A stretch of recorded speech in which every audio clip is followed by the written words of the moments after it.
morning beta. Today we will discuss about vaccination and immunization.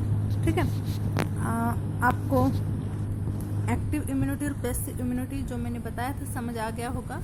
अच्छा, आप मेरे को एक बात बताना बेटा कि एलर्जी में कौन से एंटीबॉडीज प्रोड्यूस होते हैं, ठीक है, और कौन से एंटीबॉडीज हैं जो मैटरनल मिल्क से बेबी के पास आते हैं, ठीक है, और कौन सी एंटीबॉडीज है जो प्लेसेंटा क्रॉस करके फीटस के पास जाते हैं। तीनों के नाम लिख भेजना और मेरे को बताना कि जो मलेरियल पैरासाइट है प्लाज्मोडियम, वो हमारी बॉडी में ह्यूमंस में कौन से स्टेज में एंटर करता है, सबसे पहले हमारी कौन सी सेल्स में रहता है, ठीक है, और क्या बताओगे आप मेरे को,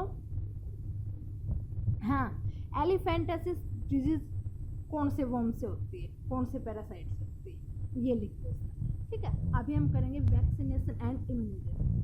देखो बेटा, वैक्सीनेशन किस प्रिंसिपल पे बेस्ड रहती है, मेमोरी बेस्ड, ठीक। आपको पता है कि हमारी जो मैंने आपको बताया था कोई भी एक बार इन्फेक्शन होता है तो वो दोबारा से जैसे मंथ्स लाइफ लॉन्ग इम्यूनिटी मिल जाती है उससे, है ना। क्यों? मेमोरी याद रख लेती है कि अगर ये दोबारा आ गया, ये एंटीजन, इस टाइप का एंटीजन दोबारा आ गए तो इसको हम नहीं छोड़ें, ठीक है। इन वैक्सीनेशन में क्या होता है बेटा, a preparation of antigenic proteins of pathogen और inactivated weakened pathogen introduce into the body. अच्छा, वैक्सीनेशन में क्या होता है बेटा, जैसे पोलियो है, पोलियो वायरस को डेड कर दिया जाता है, इतना डेड कि वो अपने आप से एक्टिव नहीं हो पाता, हमारी बॉडी में जाके कुछ नहीं कर सकता है वो, लेकिन वो एंटीजेनिक प्रोटीन का काम करता है किसके लिए, हमारी एंटीबॉडीज के लिए, और हमारी एंटीबॉडीज उसको देखते ही क्या करेंगे बेटा, रिस्पॉन्ड करेंगे, ठीक है, रिस्पॉन्ड करेंगे और एंटीबॉडीज उसके अगेंस्ट बन जाएंगी और ध्यान रखेंगी कि अगर इस टाइप का मॉलिक्यूल दोबारा से आ जाएगा तो उसको, देखो आपको पता है कि पहला रिस्पॉन्स प्राइमरी रिस्पॉन्स रहता है, इतना इफेक्टिव नहीं होता, लेकिन अगर उन्होंने मेमोरी डेवलप कर ली उसके प्रति तो दोबारा अगर एक्चुअल में पोलियो वायरस आया तो वो क्या करेंगे बेटा, सेकेंडरी रिस्पॉन्स करेंगे, और जिसमें आपको पता है वो बहुत फास्ट एक्शन लेती है और उसको डिस्ट्रॉय कर देती है, ठीक है। मतलब सीधी सी बात है, वैक्सीनेशन में क्या होता है, जैसे मैं कहूँ कि ये कोई चोर है, लुटेरा है, ठीक है, और ये लुटेरा है, इसकी फोटो लग रही मोस्ट वांटेड, तुम देखते ही उससे दूर भागोगे या उसके पास जाओगे, बताओ, उसको मारने की कोशिश करोगे, ठीक है ना। ऐसे ही वैक्सीनेशन में हम क्या करते हैं, उस पैथोजन की, उस बैक्टीरिया की, उस वायरस की फोटोकॉपी या फोटो भेज देते हैं हमारी एंटीबॉडीज के पास कि इसको देख लो भाई ध्यान से, ये अगर दिख जाए तो इसको तो छोड़ना नहीं है। वही मतलब है वैक्सीनेशन का, और मेमोरी बेस है, ठीक है। एंटीबॉडीज ध्यान रखती है कि हाँ ये फोटो आई है भाई, इसको ध्यान रखना है, ठीक है। जैसे आपको पता है बच्चों को लग जाता है BCG वैक्सीन, लग गया 5 साल तक वैक्सीनेशन काफी चलती है ना। एक बार बच्चा खेल रहा है, बाहर कहीं भी खेल रहा है या फिर घर में ही है, टीबी का बैक्टीरिया आया, उसने बॉडी में एंटर किया, ठीक है, बॉडी में एंटर किया, लेकिन उसको तो पहले से वैक्सीनेशन लगा रखा था BCG का, उन्होंने देखा अच्छा आ गया मोस्ट वांटेड, और आते ही उसकी धुनाई शुरू और भगा दिया उसको, ठीक है। वैक्सीनेशन समझ आई बात, हाँ। इसके बाद देखो बेटा, the antibodies produced in the body against these antigens would neutralise the pathogenic agent during actual infection. और एंटीबॉडीज क्या हो गई, अब अगर एक्चुअल में इन्फेक्शन आएगा तो एंटीबॉडीज प्रोड्यूस्ड होंगी और उसको न्यूट्रलाइज कर देंगे, उसको डिस्ट्रॉय कर देंगे, ठीक है। The vaccine also generate memory, vaccine memory को जनरेट करता है BNT सेल्स एट रिकॉग्नाइज। और बेटा जैसी मेमोरी जनरेट हो गई, इन्होंने याद कर लिया, जैसे वो इन्फेक्शियस एजेंट आया वो क्या करेंगे, उसको पहचान लेगी, है ना, रिकॉग्नाइज कर लेगी द पैथोजन क्विकली, और subsequent exposure and overwhelm the invaders with A massive production of antibody. उसको पहचान लिया, अच्छा ये तो वही है, और उसके अगेंस्ट क्या करेंगे, बहुत ज़्यादा एंटीबॉडीज बना लेंगी, और इतनी ज़्यादा मतलब आर्मी होगी तो वो एक क्या कर पाएगा उनके सामने, और वो डिस्ट्रॉय हो जाएगा। If a person is infected with some deadly microbes to which quick immune response is required as in tetanus. क्या कह रहा है, अगर कोई डेडली वायरस एक्चुअल में हमारी बॉडी में चला गया, बैक्टीरिया वायरस, और हम पहले से उसको वैक्सीन नहीं दिया गया था तो क्या किया जाता है, परफॉर्म्ड एंटीबॉडीज, पहले से बनी एंटीबॉडीज उसकी बॉडी में डाल दी जाती है और उसको इरेडिकेट किया जाता है, ठीक है। या फिर एंटीबॉडीज या एंटीटॉक्सिन, एंटीटॉक्सिन मतलब वो toxin, a preparation contain antibodies to the toxin, किसी जहर के प्रति, किसी टॉक्सिन के प्रति एंटीबॉडीज बनी हुई होती है। जैसे मैंने बताया स्नेक बाइटिंग में क्या किया जाता है, हॉर्स के मतलब हॉर्स से स्नेक को हॉर्स से कटवाया जाता है। जैसे ही हॉर्स को काटेगा स्नेक, हॉर्स क्या करेगा, उसके अगेंस्ट एंटीबॉडीज बनाएगा और उन एंटीबॉडीज को हम क्या कर लेंगे बेटा, घोड़े के हॉर्स के ब्लड से निकाल लेंगे और फिर उसको जिस ह्यूमन को सांप ने खाया है उसमें इंजेक्ट कर देंगे। ये क्या है, पैसिव इम्यूनाइजेशन, ठीक है। पहले से बनी हुई एंटीबॉडीज डाली जाती है इसमें, ठीक है। अब है रिकम्बिनेंट डीएनए टेक्नोलॉजी, मतलब जेनेटिक इंजीनियर के तहत हम एंटीजेनिक पॉलीपेप्टाइड बना सकते हैं बैक्टीरिया या ईस्ट से, ठीक है। और फिर उसकी वैक्सीन बना दी जाती है। जैसे हेपेटाइटिस बी की वैक्सीन बनाई जाती है, किससे, यीस्ट से।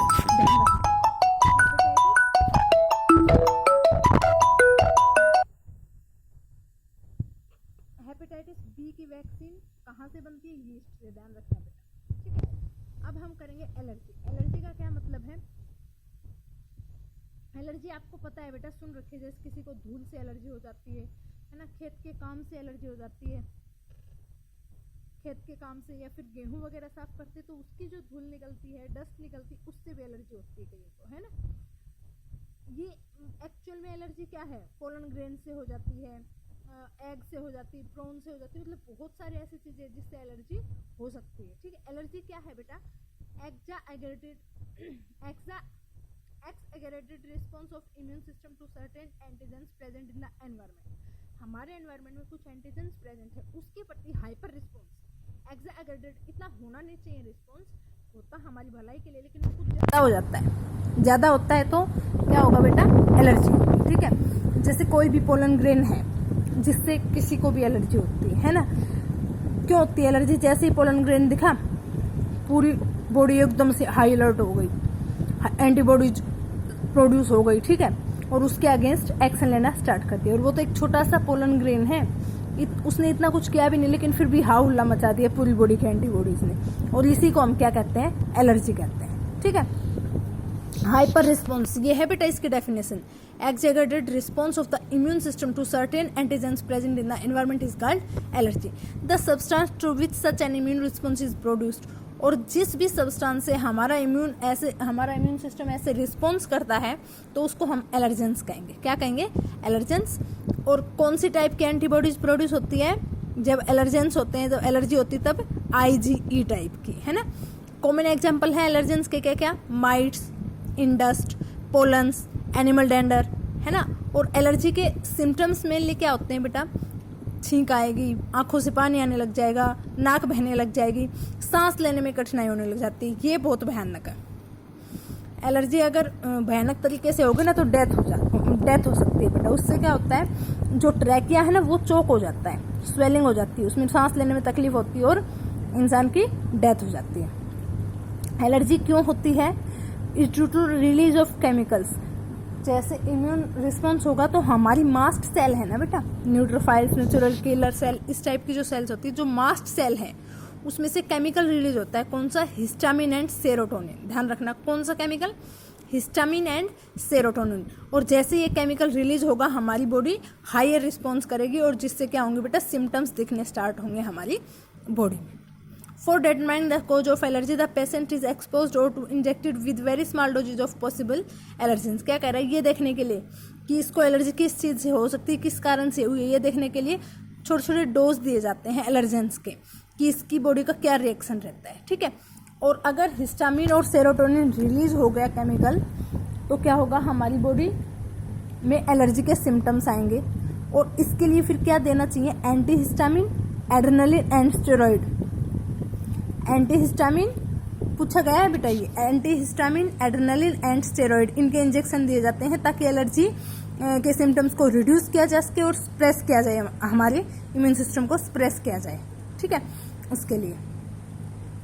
Somehow modern day lifestyle has irrational lowering of immunity and more sensitive to allergens. आजकल एलर्जी की मतलब प्रॉब्लम ज़्यादा बढ़ गई है। क्यों बढ़ गई है? क्योंकि हमारे आसपास के एनवायरनमेंट में पोल्यूशन इतना है, मेनली शहरों में ज़्यादा है, गांव में इतना नहीं है।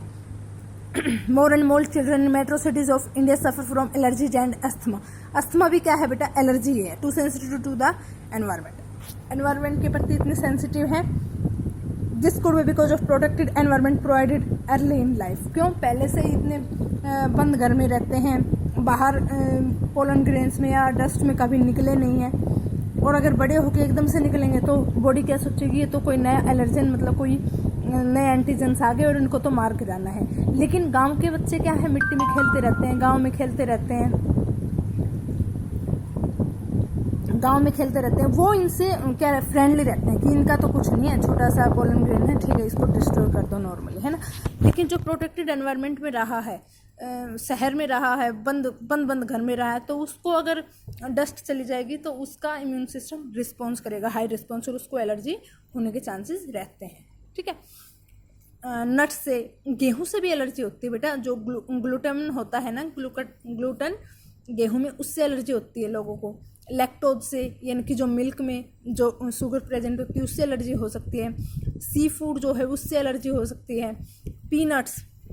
पीनट्स जो मूंगफली आप खाते हो ना, उससे एलर्जी होती है। अमेरिका में तो पीनट खाते ही नहीं, पीनट खाते ही मतलब एलर्जी होगी, और इतनी भयानक एलर्जी होती है कि डेथ हो सकती है। ठीक है, ये थी बेटा एलर्जी। ठीक है, एलर्जी का क्या मतलब? हाइपर रिस्पॉन्स होता है हमारे इम्यून सिस्टम का किसी भी एलर्जन के अगेंस्ट। ऑटो इम्यूनिटी का मतलब तो समझ गए होगे कि हमारी इम्यूनिटी, वैसे तो आपको पता है कि हमारे इम्यून सिस्टम क्या करता है? सेल्फ और नॉन सेल्फ में डिफरेंस जानता है कि ये हमारी सेल है और ये नहीं है। लेकिन कई बार अगर सिचुएशन ऐसी आ जाए कि सेल्फ और नॉन सेल्स में डिफ्रेंशिएट ना कर पाए, तो फिर क्या होगी? ऑटो इम्यूनिटी, यानी कि जब रक्षक ही बन जाए भक्षक। हमारी ही आर्मी और अगर हमारे ही देश के बंदों को मारेगी तो उसको हम क्या कहेंगे? Autoimmune response. ठीक है। मेमोरी देखो कैसे हो, memory based acquired immunity evolve in higher. हमारे मतलब जो हायर ऑर्गेनिजम्स हैं उनमें क्या होता है कि वो पहचान लेती है सेल्फ और नॉन सेल्फ में। लेकिन कुछ जेनेटिक डिसऑर्डर्स के कारण या कुछ और रीजन होते हैं, उसमें क्या होता है कि वो अपनी ही मतलब सेल्स को पहचान नहीं पाती और अपने ही सेल्स पे किसी की ये तो हमारी सेल नहीं है उस पे अटैक करने लग जाती है, और इससे हमारी बॉडी में क्या होगा बेटा? डैमेज होगी, और इसको हम बोलेंगे ऑटो इम्यून डिजीज। इसका एग्जाम्पल है रूमेटॉइड आर्थराइट्स, और एक ग्रेव डिजीज होती है, एक एडिसन डिजीज होती है। ठीक है, जिसमें क्या करता है वो मतलब खुद की ही सेल्स को पहचानने से इनकार कर देता है कि ये तो हमारी सेल नहीं है और इसको तो डिस्ट्रॉय कर दो, और हमारे टिश्यूज वगैरह इन सेल्स को वो डिस्ट्रॉय करने लग जाती है। ठीक है, जैसे पेनक्रियाज का आइलेट्स ऑफ लंगरहंस होता है ना, जिससे इंसुलिन वगैरह रिलीज होता है, तो हमारी इम्यून सिस्टम उसी को डिस्ट्रॉय करने लगता है, तो इंसुलिन नहीं बनेगा, और इंसुलिन नहीं बनेगा तो डायबिटीज होगी, और कौन से वाली? टाइप 1 होगी बेटा, जो बचपन में ही हो जाती है। ठीक है, तो ये थी ऑटो इम्यूनिटी। ये बात ध्यान रखना, जब रक्षक ही बन जाए वक्त से, जब हमारी ही सेल्स ये टी लिम्फोसाइट जो हमारी मतलब सेल्स हैं, ये पहचानना बंद कर दें कि ये हमारा ऑर्गन नहीं है। स्पेसिफिक ऑर्गन को भी डिस्ट्रॉय कर सकती है और टिश्यू सेल इनको भी डिस्ट्रॉय कर सकती है। ठीक है। Now immune system in the body, हमारी बॉडी में इम्यून सिस्टम क्या क्या होते हैं? लिम्फोइड ऑर्गन होती है, सेल्स होती है, एंटीबॉडीज होती है ना, सोल्यूबल प्रोटीन्स या फिर सोल्यूबल मॉलिक्यूल्स जिनको हम बोलते हैं antibodies. Immune system is unique in the sense that it recognise, हमें पता है कि हमारा इम्यून सिस्टम कैसा होता है बेटा? यूनिक होता है। ये फॉरेन एंटीजेंस को आसानी से पहचान लेता है और उनके प्रति क्या करता है? रिस्पॉन्ड करता है, और रिस्पॉन्ड करने के बाद उनको याद भी रखता है कि अगर ये दोबारा आएगा तो इसको मार गिराना है। ठीक है। Immune system also play an important role in allergic reactions, autoimmune disease and organ transplantation.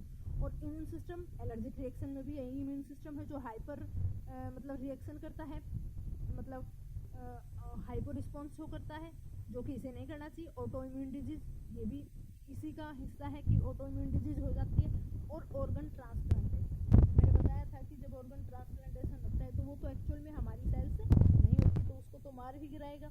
लेकिन उसके लिए क्या किया जाता है बेटा, पूरी लाइफ उन्हें इम्यून सिस्टम को रिप्रेस करने की दवाइयाँ लेनी पड़ती है। ठीक है, तो अब है कि हमारी इम्यून सिस्टम होता है लिम्फोइड ऑर्गन।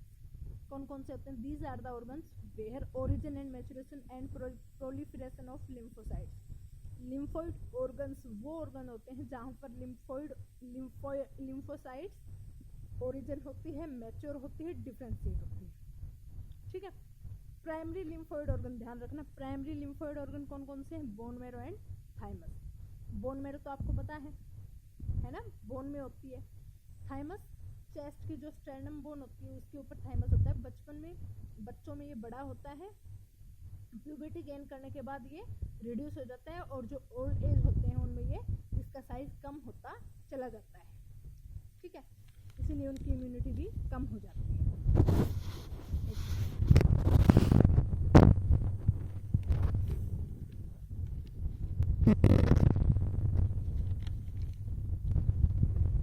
ये देखो लिम्फ नोड्स, मैंने आपको बताया हुआ है कि जैसे जैसे ब्लड सर्कुलेट करता है वैसे हमारी बॉडी में लिम्फेटिक सिस्टम होता है जिसमें लिम्फ रहता है, और उसमें जगह जगह पर नोड्स बने होते हैं, लिम्फ नोड्स, और ये थाइमस। ठीक है, और ये लिम्फेटिक वेसल्स। प्राइमरी ऑर्गन कौन से थे? बोन मैरो एंड थाइमस, जहाँ पर लिम्फोसाइट्स की क्या होती है बेटा? प्रोलिफरेशन होती है। ठीक है, primary lymphoid organ bone marrow and thymus where immature lymphocyte differentiate into antigen sensitive lymphocytes. Thymus bone marrow में क्या होगा बेटा? जो लिम्फोसाइट डिफरेंशिएट होना है, ठीक है, अब उनको एंटीजन सेंसिटिव डिफरेंशिएट होना है। किसमें? एंटीजन सेंसिटिव लिम्फोसाइट्स में। After maturation the lymphocyte migrate to secondary lymphoid, और जैसे वो मैच्योर होंगे तो कौन से में चले जाएंगे? सेकेंडरी लिम्फोइड ऑर्गन्स में चले जाएंगे। तो सेकेंडरी लिम्फोइड ऑर्गन कौन से हैं? स्प्लीन, प्लीहा जिसको तिल्ली बोलते हैं। ठीक है, lymph nodes, tonsil, Peyer species of small intestine. जब मैं डाइजेस्टिव सिस्टम करवाया तब बताया था स्मॉल इंटेस्टाइन में पेयर स्पेसिस होते हैं, है ना, यानी कि इंटेस्टाइन में टॉन्सिल्स होते हैं ये एक तरह से। ठीक है, जो क्या करते हैं, कोई भी पैथोजन या बैक्टीरिया दिखता है तो उसको मारने की कोशिश करते हैं ना। And appendix. Secondary lymphoid organ लिख भेजना बेटा, और प्राइमरी लिम्फोइड ऑर्गन लिख भेजना। Secondary lymphoid organs provide the site for interaction of lymphocyte with the antigen. Secondary lymphoid organs है ना बेटा, वो जगह प्रोवाइड करते हैं जहां पे लिम्फोसाइट एंटीजन के साथ इंटरेक्ट कर सके। ठीक है, कौन से? Secondary lymphoid organs which then proliferate to become effector cells, और वहां पे वो कैसे सेल्स बन जाएंगे? इफेक्ट मतलब इफेक्ट करने वाली इफेक्टर सेल्स बन जाएंगी। The location of various lymphoid organs in the human body is shown.